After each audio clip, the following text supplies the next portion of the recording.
Hey everyone, Ruben here, KinderJock PDX. We had a request for talking about structured walking.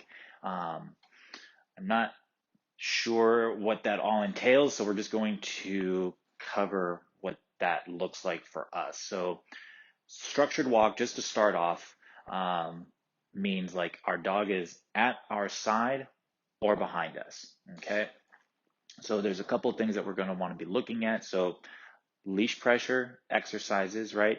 Getting the dog to learn that it's better to be next to us. This is the comfort zone right here, okay? The other things to think about is like when you actually do get out on your walk is, we have what we call the 90-10 rule. And so basically this means like 90% of the time your dog is walking with you at your side or behind you, okay, at your pace. There's no marking, no sniffing, no pulling, no meeting other dogs, no meeting other people. This is the time between you and your dog to start developing a relationship, building upon the relationship.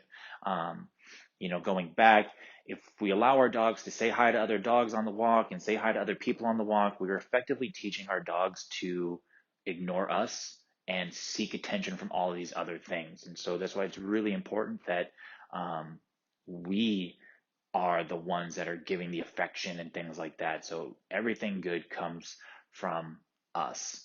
All right. And so before we even think about going on a walk, we want to be practicing what it actually looks like to walk nicely.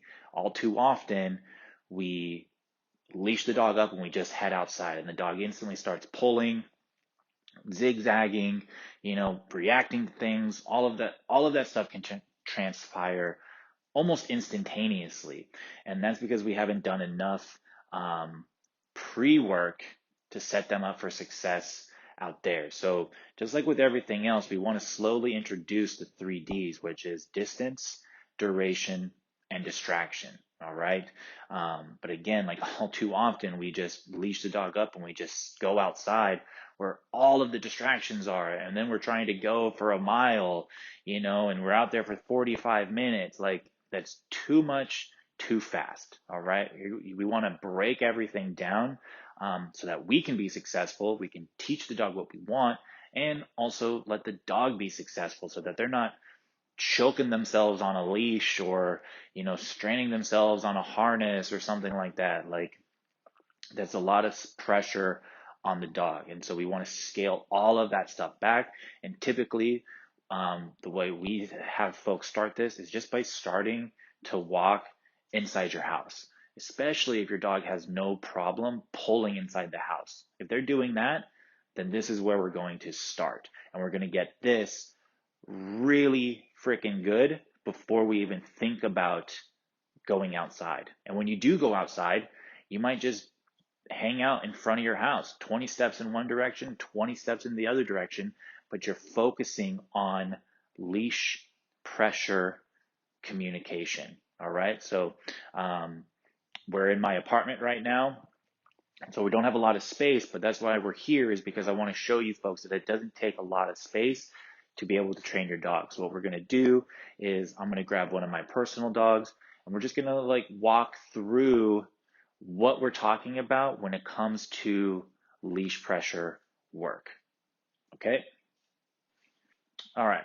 So when it comes to leash pressure work, the idea is first off, if you haven't already, I would be looking at our how to leash pressure video on our YouTube page. And this is first going to just start conditioning your dog to the concept of the prong collar and like pressure and release. And so what that ends up looking like, say for example, is, say Lucy's up in front and she's staring off into space. What I'm going to do is I'm going to apply pressure in my direction, and when she turns into it, I'm going to release that pressure and I'm going to tell her yes, right? So she's like looking out, pressure's on, yes, just like that. We would do that for a week, okay? So again, if you haven't visited that, I would go and check that out. Okay.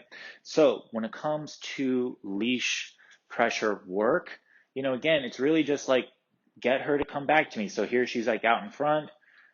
Maybe I get her to come back, right? No pressure here, but if you walk out in front, that's when you're going to feel pressure, right? So this here is just like a little figure 8 drill to get the dog to walk with me, right?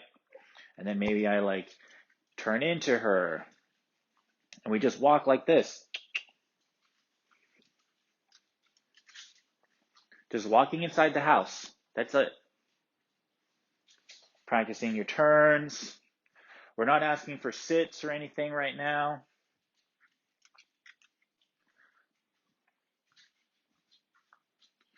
If I stop and she keeps going forward, maybe I bring her back this way.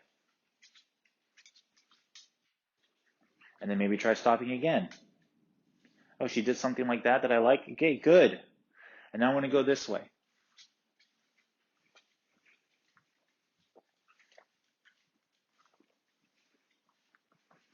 For a dog that's used to pulling inside the house, this can be very valuable because it's also teaching them how to slow down, right?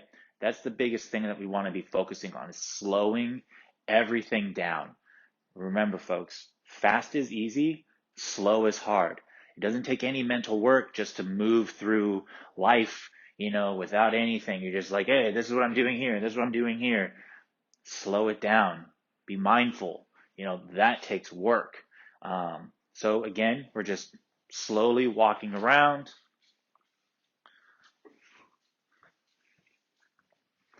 Maybe turn into the dog. But these are just little exercises that I'd be practicing. And go around your furniture, go upstairs, go downstairs, head outside, come back in. Do this for 15 or 20 minutes, okay? And that's how you're really going to start cultivating a much better walk in general, right? Think of this as the gym. We're really training here. We're setting up our skills. I'm setting up my own skills. And then when you go outside, that's like the competition, okay? But there's different levels of competition. If you're a white belt, you're not going to be competing against black belts. You're going to be competing against other white belts. So you're going to want to scale that as needed, right? So when you first go outside, it's not about, oh, let's go to get all the distractions that we can. Maybe you have like one or two really minor distractions. It could be you and your significant other being outside, or the kids on their bikes rolling around as you're practicing these types of walking drills. It doesn't need to be this huge thing in order to get good behavior. What it really is like a ton of reps just in here, right? And then you start to move outside, okay? So just to like recap, you're going to want to focus on leash pressure first, right? If you haven't done that, I'd go check out our video on leash pressure basics. And then you're going to also just be working inside the house, and then just remember our structured walk looks like 90-10. So 90% of the time you're with me at my side, and then 10% of the time you're allowed to do dog things. So if I'm walking Lucy for 30 minutes, we've made it outside, I'm going to take her outside to go to the bathroom immediately, and then we're going to walk for 10 to 15 minutes with her at my side or behind me. And then I'm going to stop, and I'm going to allow her to smell, go to the bathroom again, do her dog thing for 1 to 2 minutes, probably more like a minute. And then we're going to get back in line again, and then we're going to continue our walk. That kind of brings me to another little thing. If the dog is going out potty, right? For me, I don't like to step to the dog. I like to actually bring them back to me. And so what I'm going to do is something like that little figure 8 that I was just doing, where it's like I bring the dog back to me, get her in line, and then we would start moving forward again. Okay, so that's the structured walking. I hope this answers your question. And if anyone has any questions about this, definitely feel free to hit us up, and I'll be more than happy to talk about it. So anyways, I hope you folks enjoy the day, and happy training. We'll talk to you later. Bye.